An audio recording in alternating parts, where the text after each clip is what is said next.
एक बात मेरी सुनते जाइएगा और उसको याद रखिएगा कि इस देश को सुधारना है तो सिर्फ दो लोगों को सुधारना होगा। एक वो जो वोट देता है और एक वो जो वोट लेता है।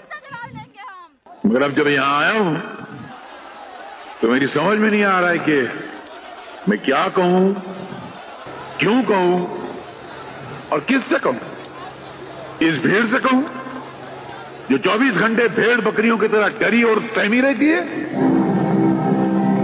जो देश की रक्षा करना तो दूर की बात है, अपनी मां बहन और बेटियों की रक्षा नहीं कर सकते। हाथ फैलाकर ऐसे लोगों से वोट क्या मांगूं जो खुद पिछले 50 साल से भिखारियों की तरह हाथ फैलाए हुए बैठे। ऐसे बुज़दिल लोग जिनके जमीर मर चुके हैं, जो जुल्म सह सहकर जमीन दोस्त होते जा रहे हैं, ऐसों से मैं क्या वोट मांगूंगा। जिनके मर्दों में, जिनके नौजवानों में मर्दों से कम और औरतों की झलक ज्यादा नजर आती है, ऐसे नपुंसक लोगों के वोट मुझे नहीं चाहिए। मैं जानता हूं कि अगर मैं तुम्हारे हक के लिए किसी लड़ाई के मैदान में कूदा तो बुज़दिलों सबसे पहले तुम दबाकर भाग जाओगे। मुझे ऐसे नामर्दों के वोट नहीं चाहिए।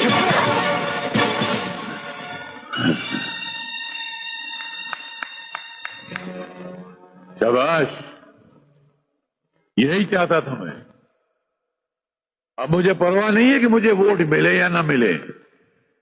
मैं जीतूं या हारूं मुझे इसकी कोई परवाह नहीं है। मगर जो मैं चाहता था मेरा वो काम हो गया।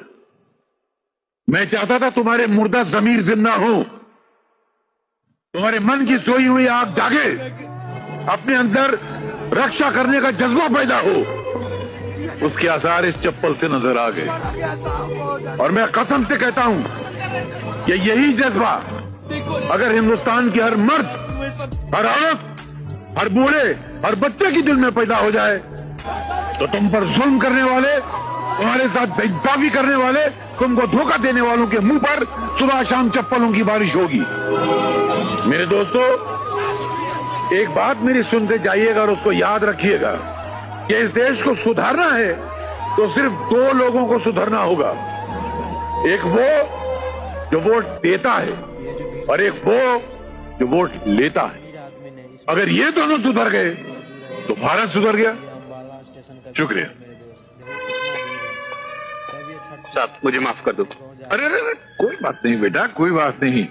और जिंदगी में हाथ जोड़ना, सर झुकाना, ये बंद कर दो। लोगों ने बहुत फायदा उठा लिया इसका। नहीं।